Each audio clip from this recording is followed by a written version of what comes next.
Okay, let's start. Beverly will come in a short while, but for the most part, it will be the four of us running this call today.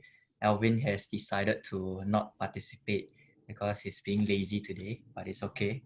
We will go on anyways. So the format is similar to the previous calls.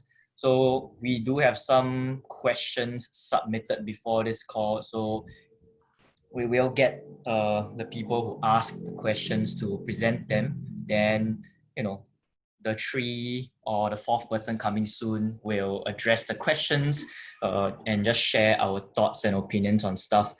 We may just briefly address the questions just because for the second bit of the call, where we are going to share our struggles and stuff, we kind of are going to address those. So if those are stuff that we are going to address, then it'll just be briefly mentioned or briefly addressed. Yeah. So let's get started. The first person who had a question to ask was Cici. Cici, could I have you unmute your mic? Then you are going to present your questions. Hello. Okay, so I have, hi, can you hear me? Yes. Okay, good. I have three questions. Do you want me to list it all out?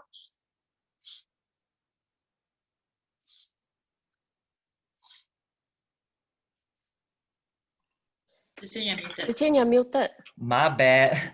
Yeah, just list them all out. Then we will write them in the chat so everyone has an idea of what we are going to answer and all. Yep. Okay, cool. So my first question is, how do you judge improvement in handstand, seeing that progress is not linear? Number two, what do you do for prehab and rehab exercises for your wrists, shoulders, stuff like that? And then the last one is, what are some of the myths in handstand you have discovered just through your journey in, years of practice? All right. Kaylin, you want to answer this first one? How do you judge your improvements in handstands? Almost choked my bubble tea. Oh. So I would say that I think everybody knows that the handstand progress is slow, but what people don't necessarily understand is it is mega slow. It's not just slow. What I would recommend is really, which is why I started to encourage people to write down their reps, keep a training log, or at least even if you film very often, everybody right now, go back to your handstand video 1 year ago. I guarantee you progressed. You need to look at the big picture. Like, you cannot look at day by day, oh shit, I'm still falling. But then if you look at in perspective from 1 year ago, you fell straight. Today, maybe you held for a little bit before you let go. That's still progress. Like, I think it's quite important in the context of handstand, especially where the progress is not linear. Like, you're right to say that it's not linear, right? But look at it as an overall basis through a period of time rather than days or weeks, or I would say even months. And I guess just to add on to that, I think adding on to what Kaylin mentioned about journaling, I think a lot of times when people are measuring progress with handstands, they are just looking at the quantitative part of things, like how long can I balance for, how many reps can I do of so and so exercises, and so on and so forth. Like, you would want to take note that this is also a skill practice, and with that comes all these complexities, like how you're experiencing the practices, the exercises, and so on and so forth. Like, on an average of like last week compared to this week, or like 2 weeks ago, like how did it feel when you kick up? Was it easier to catch? You catch in like 1 in 3 tries, or do you rest lesser? Does it feel less tiring going through this training? Like all these small little factors. I think it's difficult to tell if you're not paying attention to it and you're just paying attention to the numbers. Like I'll probably just pull out one of you to just share your handstand practice later on. But the thing is that over a period of like 2, 3, 4 months, sometimes you don't see like, wow, every month I plus 5 seconds kind of thing. It's more like maybe last month I had like 3 out of 6 tries where I get a 5 seconds. Now fast forward, I get 6 out of 6 tries where I get 5 seconds and stuff. Like there's so much nuances to the practice that you cannot just look at it like, oh, every month I plus 1 second or like so on and so forth. Otherwise, it's just going to be very frustrating. Have a plan, write down, video, have comparisons point to work with. Yep. Yep. Raphael, you want to add anything before we move on to the second question? No? Okay. And second question that CC had was prehab and rehab exercises for handstand practice. I would just like to take this time to remind that I think when I see people do their warm-up for handstand practice, and it just irks me, especially for wrist prep, because you are in a kneeling position, you're just circling around your wrist, and I'll point out that you are at best just putting like 20% body weight over your wrist. And after that, you decide to just kick up your handstand afterwards, and it's a big jump from like 20% body weight load into 100% body weight load. And I'm pointing it out because to me, the purpose of warm-up is to prime your body for the tougher stuff that's to come. And so priming your body up also means you have to progressively do so as well. And that includes scaling the intensity of your warm-up accordingly. I think the trouble is that I think most, if not all of us, are sensible enough to like want to pick increasing like exercises of increasing intensity to just try to progress and improve with our training. But for warm-up stuff, you are not doing the same. Your wrist prep just feels like the same every time. You are just kneeling so close to your hands, you are circling, and you wonder why your wrist hurts all the time. But that said, I'm not saying that you should have a full-blown like 30 to 45 minutes wrist routine, but just have the idea that you also have to progressively scale up your wrist, shoulder prep work, whatever warm-up stuff you're doing. Those have to go up incrementally in terms of intensity and stuff, and not just for the training aspect of stuff. And the same thing you will do for rehab in that sense, where you probably might need to take several steps back into easier stuff just so they can slowly build shit back up. And so with that, you also have to progressively build it up. You don't suddenly jump from like rehab related exercises to suddenly back to training again. It's just too steep of a jump sometimes. Okay. Y'all want to add anything? No? Yes? Maybe? Okay. One little thing, prehab is also about being consistent. When I had a terrible wrist injury just recently, what I did was I rested off handstand, but I didn't rest my wrists.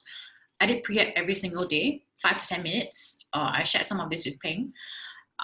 It's what I feel really, really helped me build a more resilient wrist-ish. Fingers crossed. I feel like tomorrow after I say this, I have an injury. But also one important thing for wrists, especially, or even shoulders, once you feel pain, don't push through it. Do not push through it. Like, I feel like the sharp pain pushing is the worst thing you can do to your body. Maybe Zhe will say otherwise, but to me, I've pushed through many pain, and then it just takes you out after that. So it's not worth it.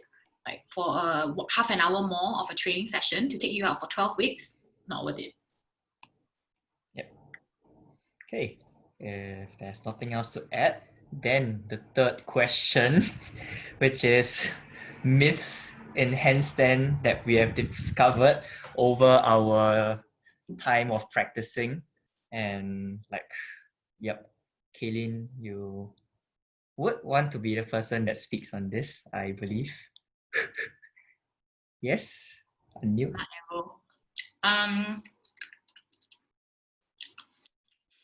Our favorite topic, core.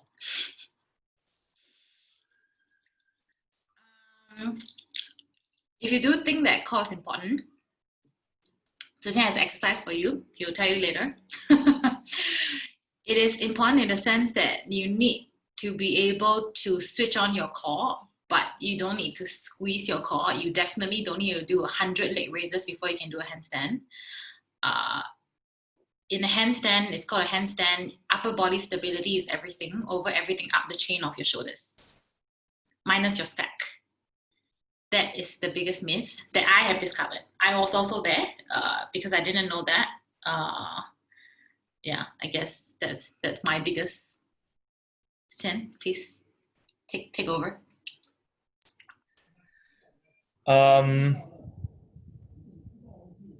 I don't think that's so much of a myth, but I guess I would like to just briefly touch on this point where you will probably hear this from higher level hand balancers where you need to train like several hours a day over the weeks, you know, to in order to be serious with your practice.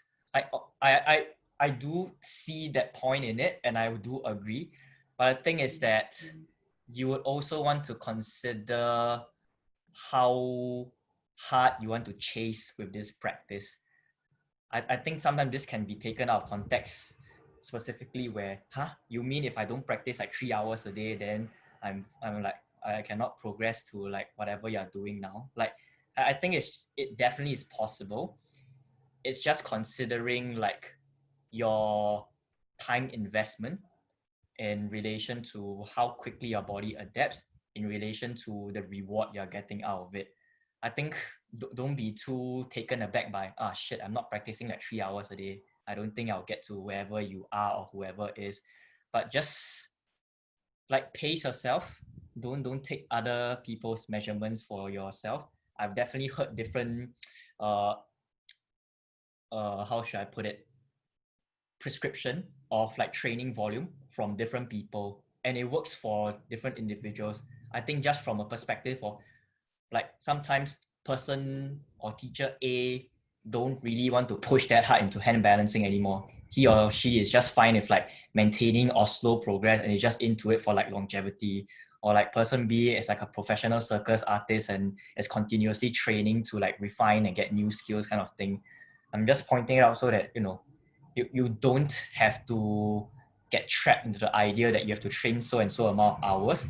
It probably might be necessary, but until then, you would then be the judge for yourself, like how much do you actually want to put into this practice, and in relation to that, your reward that comes out of it, then you measure accordingly.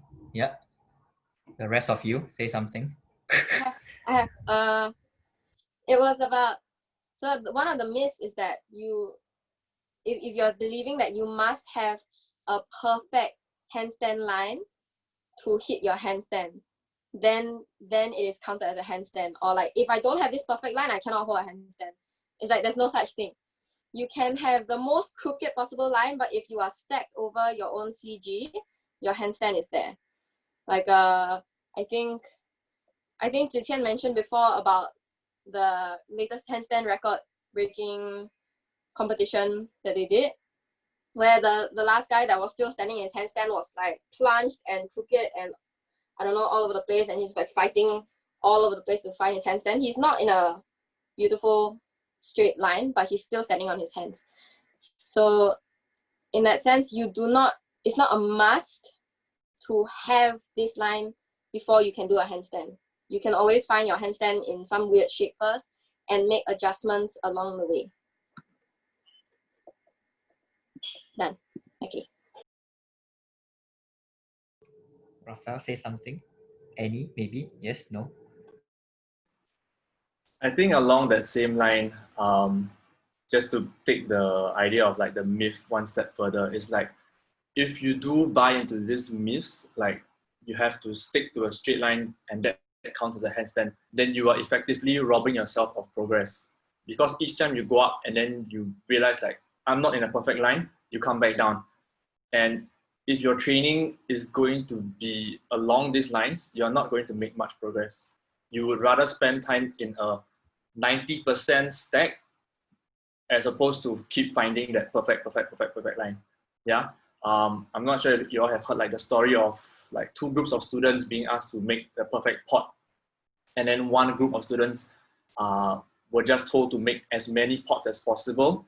And then the other group of students were graded on just like perfection of one pot.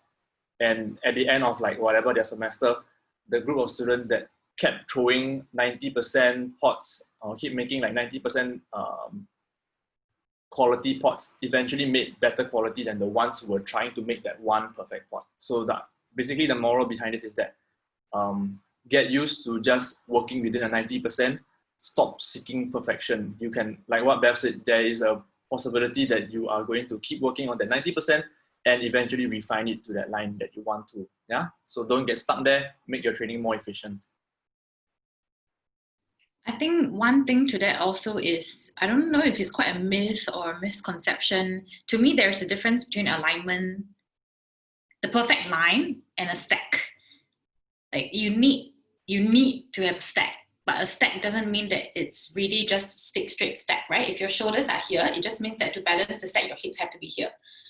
So a lot of times, I think what people tend to mix up, which I also did at the start, is having a good alignment versus having a good straight back, straight shoulder, straight toe, straight line.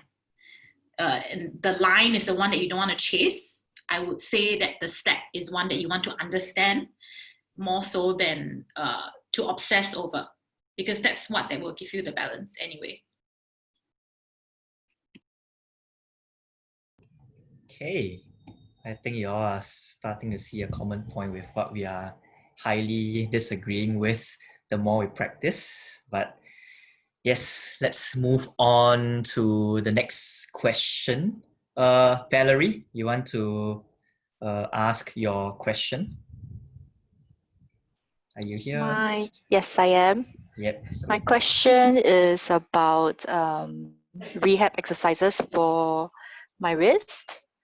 On one side, I think I must have injured it because, while bailing out, you have to step out with your hand and then land your feet down. Yeah, so I must have injured it in,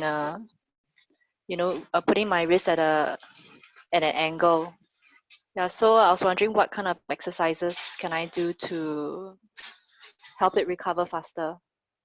And should I stay off practice or should I keep going? I don't want to stop. Okay, Yeah. cool. Wait, before we carry on, CC, did we answer your question? Kind of missed that out. Yeah, except for the some of the rehab exercises you guys do for wrists and shoulders and any other kind of injuries you might have. I think this goes along the same line. Yeah. You're saying? Yeah. So same as Valerie, kind of. Okay. I guess with regards to injury, like, of course, all of us address this on different degrees, but for the most part, we are always talking about like properly warming up, picking the correct exercises for warm up, properly loading it. I guess I'll take this time to also remind that preparation can also get you this far. Sometimes like real life happens, and if you like, I think out of like handstand context, you could just easily walk and suddenly just slip and sprain your ankle kind of thing, despite having done like so many calf raises and stuff like that, or lower body mobility classes that you've been doing. Like real life happens, like things, you may still injure stuff, and you're just approaching it intelligently. And the first thing we'll say to that is, if stuff hurts and you don't know what to do, the most sensible thing is just to back off. Like, I guess this has been addressed on different degrees by each of us. Sometimes we will ask you to like move with it, do some light rotations, whatever. Or some people may tell you to rest completely. All this may vary, but to just sum that up, back off from training where necessary, give it enough time to rest, remove yourself from training load where necessary. Your body needs the time to recover from whatever it has suffered, and the non-sensible thing to do is just to continue training. We'll probably talk about this a little bit more, but sometimes people tend to push through that injury and it ends up getting worse, and you still decide to push through it and things goes down from there. Either because you decide to push through it, your body compensates in some other way, and it keeps compensating until it can no longer do any more of that, then it just goes down to like permanent, oh shit, I need to stop because I can't put weight on my hands anymore. Your body is constantly trying to send you signals, and if you ignore once, twice, you might get away with it. If you keep going on with it, it's just not going to end up well. So yeah, managing recovery, I think that will be the most sound thing that we will advise to you. And monitor whatever you're feeling. Like if it gradually gets better, yeah, I think it's a good sign. You can slowly ease back into training. If it gets worse, then I think you rather get that better than to keep chasing for progress, because you should know very well what is the priority here. You don't want to permanently, okay, I think permanently is a bad word, but you don't want to set your progress back too far back unnecessarily because you're not listening to your body. The rest of you want to say anything to that? Yeah, I could actually share my previous experience with injuring my wrist. It was a freak accident. It wasn't like directly related to doing a handstand. So it was something that was like outside of handstand training. But I hurt the outside of my right wrist. But then it was my first injury. I was adamant on continuing to train. So I kept doing more handstands, and I'm still able to go up into a handstand, still able to try and fight my handstand. But subconsciously, I am actually compensating more on my left. So eventually, as I kept doing my handstands, I injured my left side because it was just taking too much of the load, taking too much of the weight, and working too hard lah. So I injured my right, then I injured my left, then the inside of the right started hurting, and then it's just like okay, I think I've hurt a bit too much. I cannot do handstands anymore. So after pushing for so much, instead of like one injury, which would take like maybe 2, 3 weeks, 4 weeks to recover, I had to lay off handstands for a whole 3 months for all of it to recover. So definitely in that 3 months where I decided, okay, I cannot do handstands, I need to lay off handstands, I would do like small wrist exercises, small weights, like 1 kg, go and like all these little resistant band exercises. But I would like, if I had friends who I told them, if I go into a handstand, scold me, tell me to come down, and they will. My friends will like scold me when I go up into a handstand. So I think rest is, from that lesson I learned that rest is very important lah. Yep. Does that kind of answer both of your questions? I guess we are not addressing specific, like answering specifically with exercises, but the process of it, because I think sometimes people are trying to find like a remedy to it, but sometimes the remedy is as simple as just backing off. And yeah, does that answer your questions, Valerie and CC? Yes, it does. Yep, it does. Okay, Thank cool. you. Thank you. Let's move on to one last question first. I think we end up talking a little more than we would like to, as you all have noticed by now. But let's just cover one last question. Then we'll go on to our 5 points. Then we go back to answering any more questions if there are any. So, Siu Huan, you want to unmute and ask your questions? I will just ask one question then. Okay. So basically my question is, it's like if I'm still starting to learn handstand, right? Then do I still do those drills like you know, during class, teachers will ask us to do conditioning drills like leading to press, where you get your hips try to over, and then after that you learn things like that. So if I can't even balance, like, should I go into learning all these things? Like sometimes I will feel that, oh, I should learn, like maybe even for tuck handstand, I cannot bunny hop, but then if I go into tuck handstand, then maybe I press more and things like that. So if I can't even balance yet, should I go about learning the different shapes for handstand? This is my query, like for a beginner, like somebody who's trying to learn handstand, and you know, my balance is still like, sometimes I can get 1 or 2 seconds, but it's not always that, it's not consistent. Yeah, so I want the advice. Yeah. Yep. So You all want to answer that? Kaylee, you look like you have something to say. This is something I'm also exploring recently. Mikkel Christensen says there is a moment when your body goes into autopilot when you have put it through enough variability. Learning how to condition and because handstand is a skill set. It's not like push-ups or squats. Okay, maybe squat is a skill, I don't know. But you know, you can just smash things out and don't really use your brain that much. Because it is a skill, there's a lot of neural remapping that comes with it. And a lot of the balancing drill we do, including shapes, I would say it comes into that part of neural remapping. Press drills is a separate thing altogether.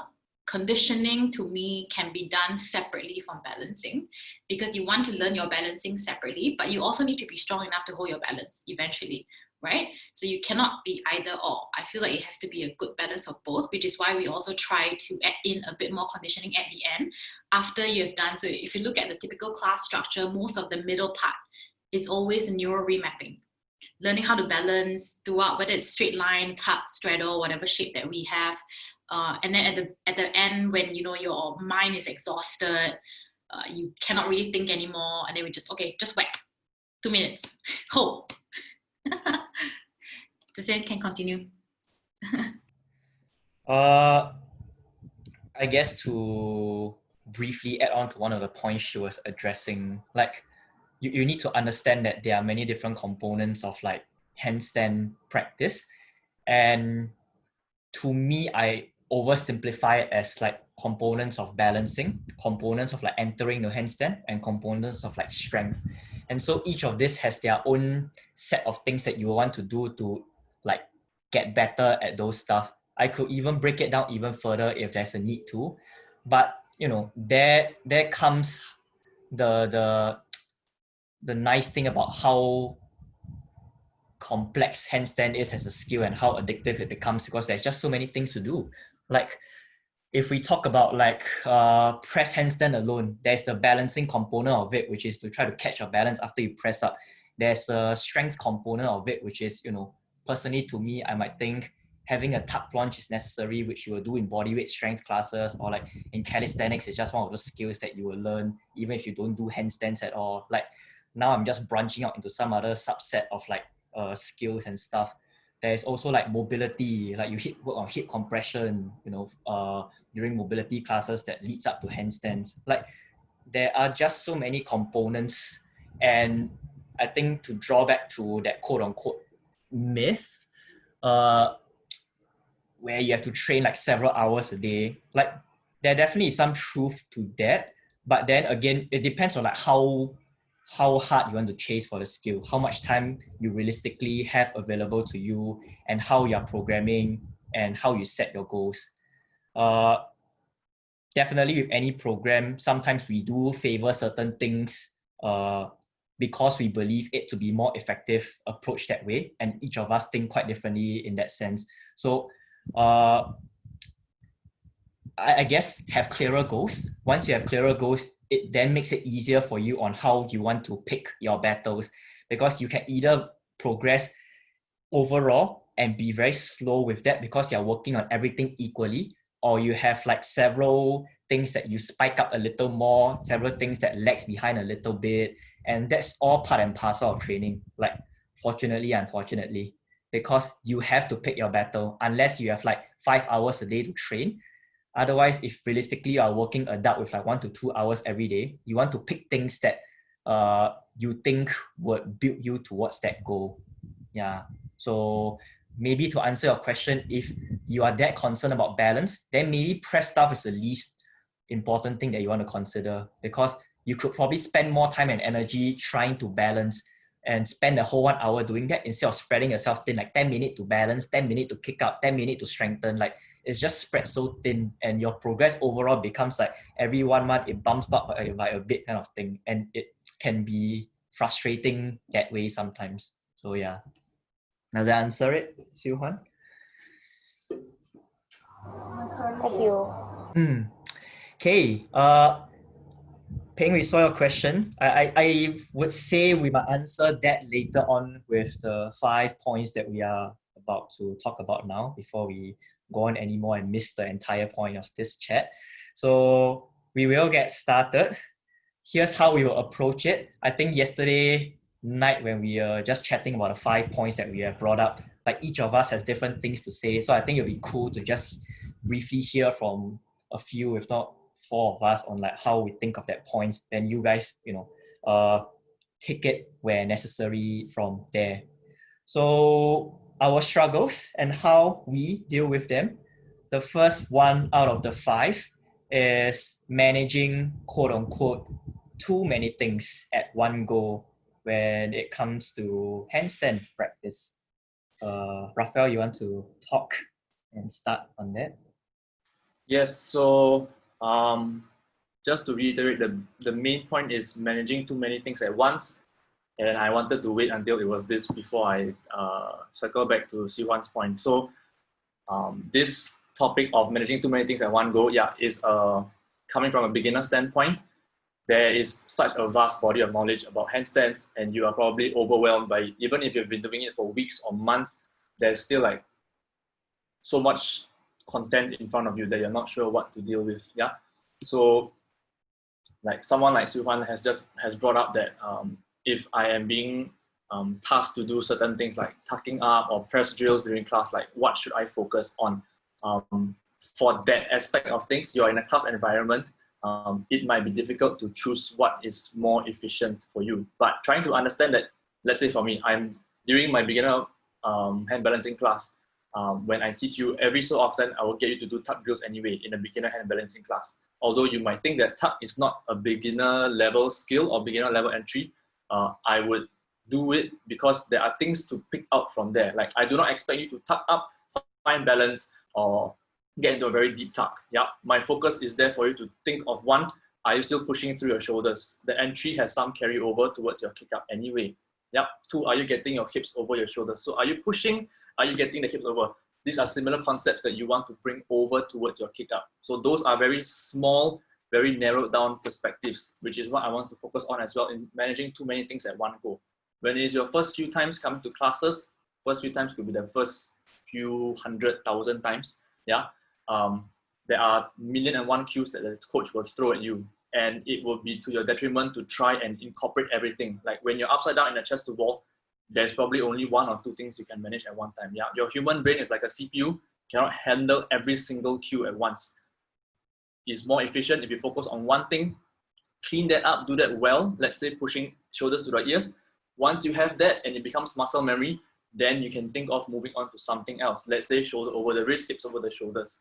Yeah. So try not to get too caught up in like, oh, coach say I must do this, like A to Z. You are better off doing like, get A done well first, then B, then C, then D, and slowly tick off the checklist, not all at once. If not, yeah, it will not look like a very, not that it will not look like a nice line. Ignore the physical, the outward appearance. It is just going to be, you are not focused on one thing. There has to be sufficient brain work being done on each task for you to progress. Yeah. Other coaches can weigh in on managing too many things at once.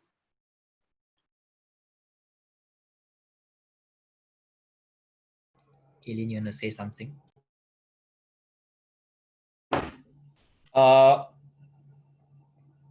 I think this can definitely be a struggle like early in the days where practicing handstand, like I definitely would have heard different perspectives on what I should focus on. So sometimes it can get confusing with like, oh, you know, your line looks like that. Later it ends up hurting so and so stuff, or you know, or never mind, I just go and condition first. Everything will come along the way. So like a lot of times as you're practicing and learning from different people, which we'll touch on soon enough, like I just get all this different information, and I definitely had my fair share of like uh dumping too much time, let's say, into focusing on alignment work.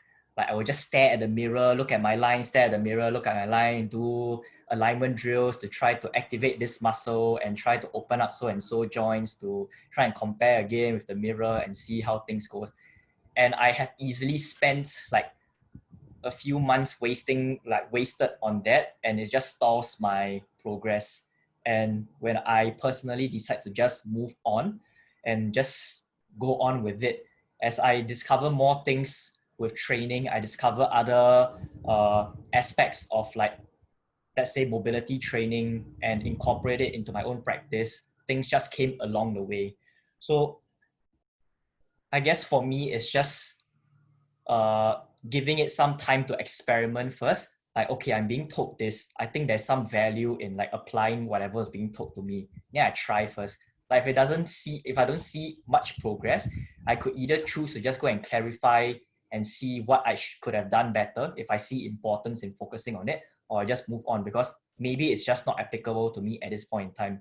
Like, I definitely understand that things are being told to me with good intentions, but probably it just doesn't make sense to me, and I'm okay with moving on with it, or it just doesn't apply to me at that point in time. So like from there, moving on and away from like focusing on unnecessary, what I deem to be unnecessary nitty-gritty details. Like for me, that's just how I deal with it. I focus more on the skill itself than on like all this nitty-gritty stuff, because to me those don't affect the skill development, and I personally am okay with that. Of course, some of you see different importance in it, and I think it's okay. Like for me, that's just what I've decided on. Anything else you all want to add on? Yep. So just to summarize this point, managing too many things at one go, it's specifically either with like cues you get during class or instructions you get at different points in time. Like I wouldn't say it's not so much of a body is clever. I think it's just a combination of experience with training, then from there making better decisions. Like I definitely would acknowledge that training experience counts towards making better decisions for the most part. Because if you talk to, let's say, Bruce, who have trained handstand for like 10 over years now, the stuff that he would have said would be different from like what I would have said, would be different from what Raphael would have said, and so on and so forth. I think it's just after going through all this, like we probably know based on our own experience what we should focus on and like what we think is right to focus on. And it definitely varies because it also vary depending on what other types of information you have been exposed to. Have you been exposed to like Pilates or gymnastics or like whatever other disciplines? Those stuff definitely helps to contribute to decision making in training. So body awareness definitely counts a role in it, like how fast you receive information. So I will acknowledge that. But at the end of the day, just take your time. Like don't blame yourself like, shit, I damn stupid. I just learned slow. But I think take your time with it. If it doesn't work, like move on, sidetrack, whatever, just do what you can manage, then try to make progress from what you can manage versus trying to like crack your brain over what you can't do and like getting frustrated over it. Okay, my bad. Summary is not a summary. But the second point kind of ties in with the first. It's kind of same but different, where processing and filtering instructions picked from different teachers. So all of us definitely learn from different teachers at our different points in our practice, and we definitely heard varying informations. I guess for me, the clearer example I can pick out is like how, as I was practicing one-arm handstands, I would have gotten different sets of information when I was practicing with like a contortion teacher, as compared to when I was practicing with someone who's strictly a hand balancing teacher. So the cues given to me is rather different. One requires me to like side bend a lot more than like what I'm used to. One would have me strictly like, oh no, don't side bend, you have to shift like that. So for me, I'm just considering the context of the two different disciplines and just making the decision for myself. Like I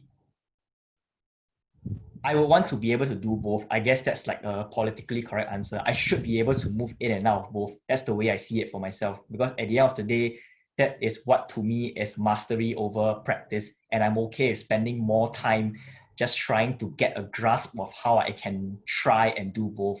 Is it realistic to do that? I don't know. I'm still in the midst of just kind of messing around with my one-arm handstand practice and then figuring my way out from there. So I really can't say much on that. But I think it's just considering the context of where they are coming from and then coming back to where I am. Can I possibly apply it, and how can I possibly apply it, and which one makes it easier for me to move forward with the skill? I guess if I could just pinpoint one specific points, whatever helps me move forward with the skill. I think seeing progress is the most important after all. So yeah.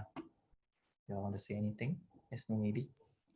I think this also has another implication. Of course, the skill level that Zhen is talking about is a lot higher than everybody else here. Maybe except Michelle. My regular human experience that I want to talk about on this point is that different teachers teach it differently because most teachers teach it the way they approached it themselves. Which means that they will teach things according to how their body type adapt to certain training. Most teachers, at least the general class trainings, private trainings might be different. Most teachers might be able to do that. So for example, if you learn, it's similar to the point, right? If you learn from a contortionist, someone who's naturally bendy, she's going to tell you something very different from if you learn from someone super stiff who started from a calisthenics background. It's going to be very, very different. In that matter, I even think that learning from a guy and learning from a girl is a bit different. Not saying that's one good or bad. I'm saying there are some specific points with everybody's training, everybody's tips, or everybody's learning or way of style of teaching that you can pick on. And I think the key here is really to decide which one is good for you.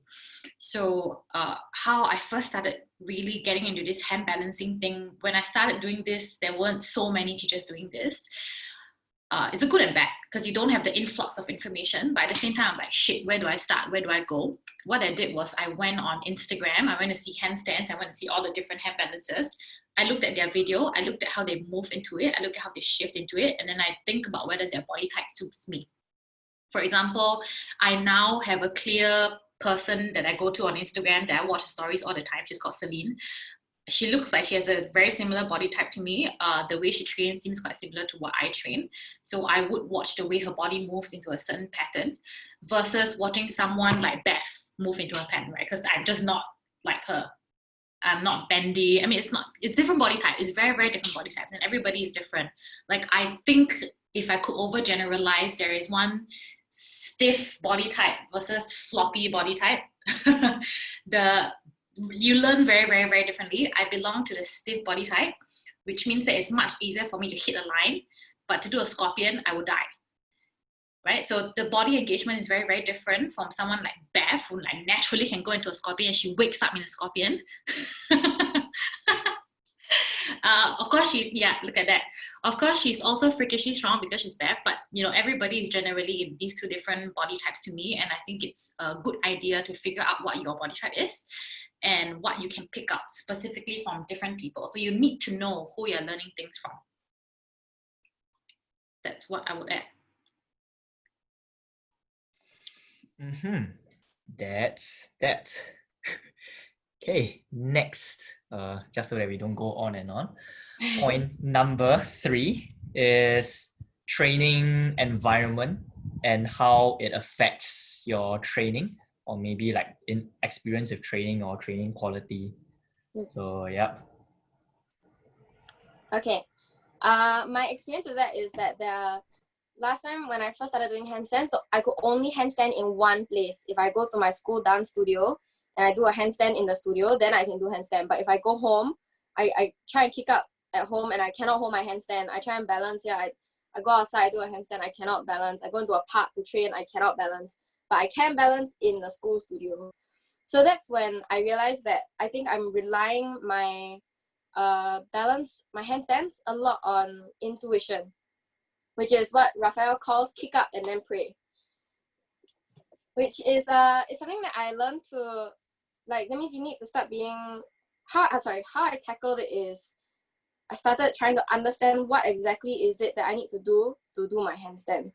Like, am I just relying on kick up and pray, that my body naturally should know what to do since I've done it so many times? The fact that I'm going towards performance, these things are something that I cannot rely on because I cannot pray that performance day I will hit my center. So that's when I start to realize that I need to analyze, what is it that helps me hold my handstand? Was it my shoulders forward or was it my shoulders back? Or where is my center? Is looking here my center or is looking here my center? And then when you start to pick out what it is that you are doing correctly and what it is that you need to do your balance, and also of course starting to train in different places also, and starting to spend more time in different places, I managed to overcome that challenge, and now I can kind of handstand wherever I want. Definitely also, I think, oh yeah, because I'm so talented, right? Yes, thank you, Raphael. I'm kidding. Definitely also there's a sort of the venue that you're in, the place that you're in, the setting, when you have, like for example in a studio, in a Mushin class, right? The teacher is there watching you, your friends are there watching you. It can affect you in two ways. Number one, it stresses me out and then I cannot do my handstand. Or number two, the pressure is good for you and then I can do my handstand. Where was I going with that? My point. Where was I going with that? Wait, I lost track of what I was trying to say. Do you all remember what I was trying to say? I'm sorry, hold on. Training in different spaces. What did I say? I said training in different spaces. Going to the studio. When I go guess home. to help you Thank to you. sum it up, like the environment plays a role in like experience with training. To me specifically, just because I think your body creates certain kinds of sensations and like shift in mentality based on your environment that you're at. I guess that's what we simply put it to. If you're at an optimal training environment and you would deem that that's your place where you're training, you probably are more mentally tuned to it versus at home where you're like lam at home, like you're just like, I'm just gonna laze here. Hey, let me go and kick up into a handstand. Like, oh shit, like how come I can't get up into a handstand kind of thing. Like your mental state and how it influences you physically, and in turn your experience with training, that does play a big role, because factors like stress and your I guess just specifically stress for now does influence your experience over training. Yep. So we will fast forward. The next thing we will talk about is how how to overcome obstacles we face during training. Yep. Like Beth recently just had this own breakthrough of hers where she started being able to do like stalders more consistently now. Beth, you want to talk more on that? Yeah. So one of the things, again, now that we're all training at home and kind of trying to figure out our own, like what works for us best. What I have found that works for me best when I'm training at home is how to be my own teacher, which is I look at, like what Caitlin was saying, I look at someone who does something similar to what I do, the person with the same body type, and then so I would look at like small gymnasts and I see how they would do a Stalder. I take a video of my own one and then I watch them and I see what is happening differently. And then apart from just telling myself what to do correctly, I look at my own one and I see what I'm doing wrongly. Like, so you don't just tell yourself, oh, I need to push this more, I need to do this more, I need to do that more. But you also tell yourself what are you doing wrong that's stopping you from achieving the goal. Like, for me, the Stalder press situation was when I was pressing up, I found that halfway, if I exhale and then I depress the shoulders even a little bit, I get jammed in one place. So the solution, then after you find the problem, then I build on the solution, and then that's how I managed to like unlock Stalder presses. But that's for my case. So I think we all teach ourselves differently. I teach myself through comparing what I want and what is it that I'm doing. And then I think you would have to find your own, like explore and see what teaching method works for you best. I have the same thing. I would just add, I like to watch every rep before I start my next rep. I say this in class a lot, make every rep your successful rep. Don't waste your rep. So if you fail, make sure you know why you failed. Is it because you under jump? Is it because you over jump? Is it because your shoulders are not here, hips are not here, whatever. Make sure you know before you go so you don't waste your training time, because you can train for 3 hours just doing the same shit over and over again without knowing why you did something wrong. Or you can expedite your training to half an hour and really, really find out the one thing that went wrong and tackle that one thing, and then you're done. That's how I put myself. That's how I overcame some of my greatest obstacle. One that I was struggling with was my tuck to straight line. I didn't understand why every time I come down from a tuck, I just fell, until I watched my video and watched other people do it. And I realized I just don't push enough. I let go of my shoulders the moment I bring my knees down. And then I just keep trying. Every time I go up, don't keep pushing, keep opening, don't close. It will be hard because it's also strength based. Sometimes your shoulders are just not strong enough, but the more you condition yourself to do that, the more you will grow better versus just anyhow do the next rep.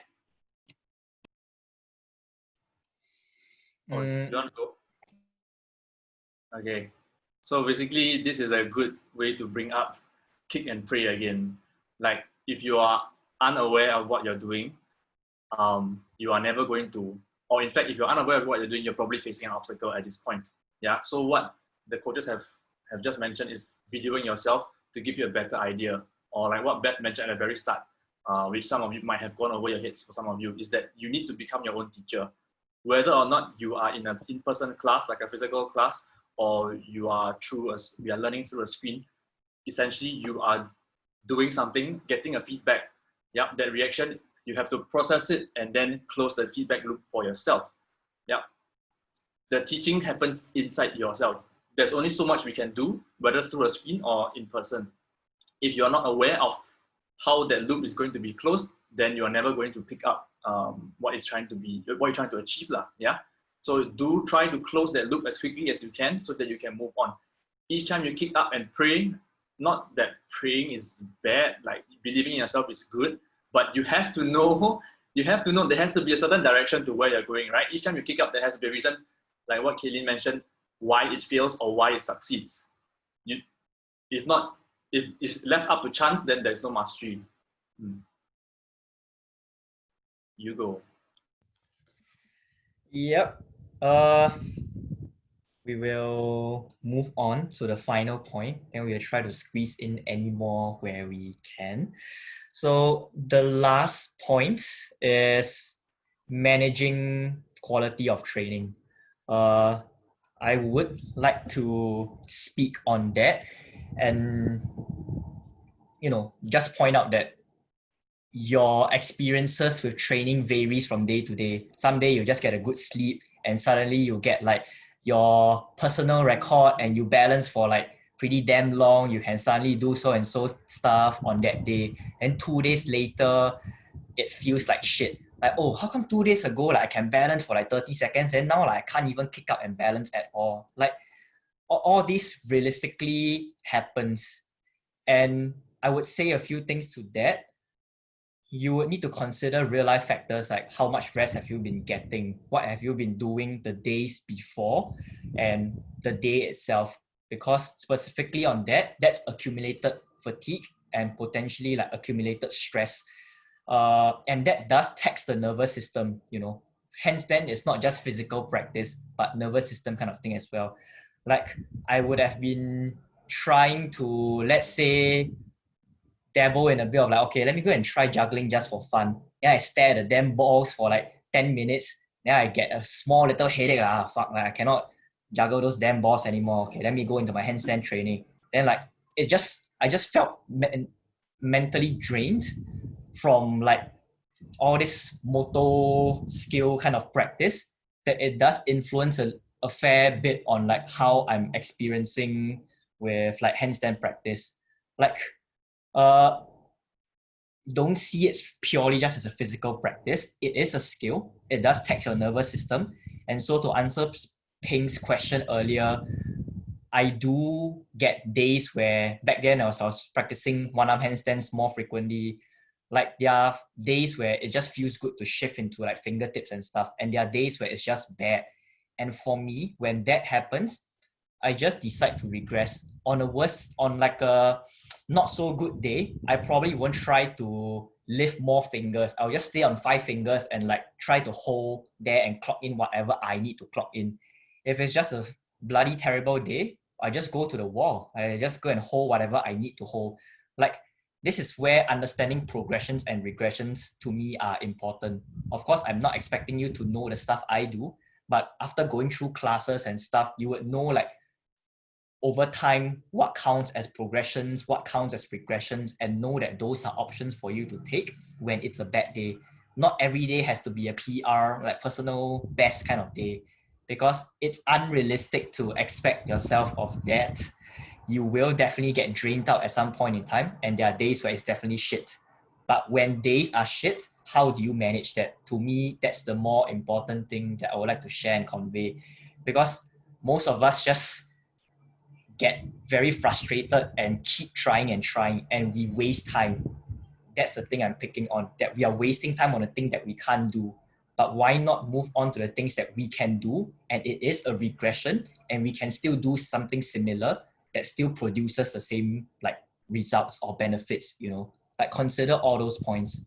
And along the lines of that, like when you are facing injuries, for example, if I can't do handstands because it hurts my wrist, can I try reducing the volume? That could be like a more immediate solution for now, just to try and see. Maybe I just do a handstand with my foot on the chair, then just clock in basic 30 seconds holds. Would that work? Okay, when I do that, my wrist don't hurt. Then that will be sort of, on one hand, kind of a rehab process. On the other hand, backing off from main training and, you know, giving yourself some time to recover.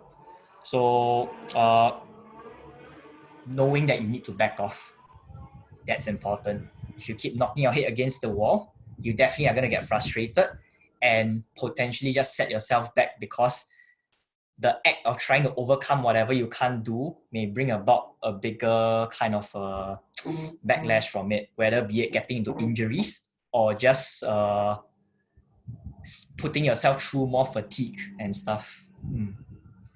So, yep, you all want to say anything else to this? Yeah, I think this would actually answer, maybe, hopefully this will answer Amy's question.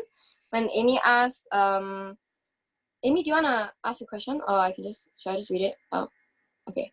Yeah, I'll just read it. Yeah, so one of the questions are how to balance handstand training with other physical training. So when I first started doing handstands, before that I was a dancer. I was dancing all over the place, and you know, dance is very dynamic. It flies me everywhere, and you kind of like, you put yourself through this, oh, I don't want to balance, I want to throw myself off balance, and then you want to soften your muscles and be a noodle and whatever. And then I started my handstand training, and then I realized that doing both for like at least a year, when I was doing both for a year, I was regressing in both. When I do handstands, I'm trying to be a stiff stick, And when I'm dancing, I'm trying to be a noodle. And then the more I dance, the harder it is to get into a handstand. The more I do handstand, the harder it is to dance. Eventually, I had to prioritize. For me, it's because they're both so far apart and that they're detrimental to each other, that I had to choose and prioritize one. So I've quit dancing because handstands are my life now.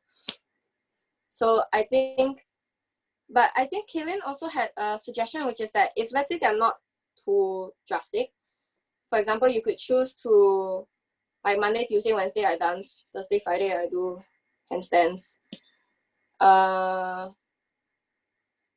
Yeah, I think it's all like, why do I keep forgetting what I want to say? You say. I gotta mute myself. I think you're asking in the context of, like, right now everybody's trying to do everything at once, right? I'm in a similar spot. How I've learned to deal with it, I have a very obsessive way of dealing with it. You don't have to do the same thing, but I have an Excel spreadsheet that tells me when I'm doing what. So I know. Well, you don't need a spreadsheet, guys. You just write in your diary. This is sort of the same thing. I just like electronical. So I know if today I'm doing upper body, tomorrow I will never do handstands. It won't work. It really just won't work. So know when you're doing your things. If you're trying to do 10 million things at once, obviously, if you really just want to progress on handstands, like Beth said, I really suggest you just drill down handstand first. But the reality is everybody wants to spin, box, whatever, or swim, whatever. It's fine. Just make sure you manage it properly, which is the quality of training that Titian was talking about. You need to know if you're doing exercises that fatigue your CNS, like juggling or any other skill work that you're doing. Don't go to handstand after that. Take a day's break. Similarly, if after you do your handstands, you want to train more, maybe more conditioning, and then you want to do more handstands, maybe don't do CNS stuff, maybe do more planche leans, do more endurance holds, things that are brainless, that you can just whack through, no matter what your brain capacity is at that day. That's what I would say. And then I think she also had a question about the mentality, which is what everybody has. As context, when I hit my 70 seconds PB that day, in my next 2 trainings, my max hold was 30 seconds. 2 trainings, up and down. It is up and down. I'm very used to it. How I learned to deal with this is I slap the floor. Ryan has seen that. We talked about that. I get angry. I slap the floor. You can watch Instagram. People throw their blocks, throw their phones, do whatever. Vent, and then let it go. Just know that it is up and down, up and down. Don't look at days progress, like we said from the start. Look at the overall progress. How I made myself feel happier is I look at my training log. I just tell myself, like, hey, look, last week you only did this week you could do this, stuff like that. That's one way. And also I think, like, you really, really need to remember that this is the toughest shit that you ever have to do. Like, handstands is very, very, very, very hard. So even the fact that everybody here is committing to 1 hour on a Saturday evening, coming to listen to our 4 random people ranting about how we've trained the last few years, is a big commitment on your part. Like, you need to recognize that the strength from this is really, really, really a lot, like mental strength. It takes a lot out of you to do a whole 60-minute session, that alone every single day training, every single week training, or coming to listen to this rubbish that we talk about. Recognize that you're dedicating yourself to something. This is not something a lot of people can do. How many hobbies have you kept at for this frequently? This is my first one that I've kept at for so long, besides yoga, which is somewhat related, right? So you need to remember these things, and remember to give yourself space to recognize your progress over the years. So seriously, like, everybody just go back now, look at the first video you've ever taken on your handstands, go take an Instagram app, put it side by side by what you did today, what you did yesterday. I guarantee you will have progressed. Even if you haven't progressed physically, you will have progressed mentally. So whatever progress you can get, like, the only way to sustain yourself in a handstand journey, because it's going to take ages, freaking years, is that you really, really, really need to be mindful, and you really need to be encouraging for yourself, because nobody's going to encourage you more than you can encourage yourself.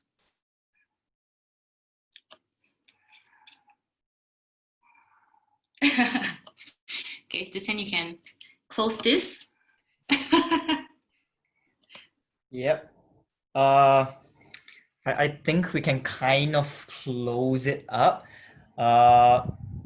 We definitely went on a little bit too much, and we definitely are so passionate about what we do that we have plenty of shit to say, and we could most definitely hang around and say more if anyone even wants to listen. But let me just close this off first, and that's that. I think just to summarize the 5 points, and if you have any further questions, you can just chat with us offline. Number 1 was managing too many things at one go. Number 2 was processing and filtering instructions picked from different teachers. Number 3 was training environment and how it affects training. Number 4 was how to overcome obstacles we face during training. And number 5 was managing quality of training. Yep. So that's that. We will close it off from here before I go on any longer. If you have any further questions or you want to hang around and just talk more, go ahead. Otherwise, thank you for coming. Thank you. Thank you.